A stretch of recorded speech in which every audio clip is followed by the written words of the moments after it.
নরসিংদীর বেলাবো উপজেলায় বাংলাদেশ জাতীয়তাবাদী যুবদলের ৪৭তম প্রতিষ্ঠা বার্ষিকী উদযাপন করা হয়েছে। ২৮ অক্টোবর বিকালে বেলাবো বালিকা উচ্চ বিদ্যালয়ের সামনে থেকে শুরু হওয়া র্যালিটি উপজেলার প্রধান সড়ক প্রদক্ষিণ করে।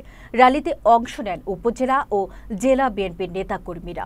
বিশেষ অতিথি ছিলেন সাবেক উপজেলার সভাপতি অ্যাডভোকেট অলিউর রহমান কাউসার, সাবেক সাধারণ সম্পাদক মোহাম্মদ নাসির উদ্দিন ভূঁইয়া, উপজেলা পরিষদের সাবেক চেয়ারম্যান আবু তারেক আল হুসাইন ভূঁইয়া এবং অন্যান্য বিশিষ্ট রাজনৈতিক ও সামাজিক ব্যক্তিত্বরা।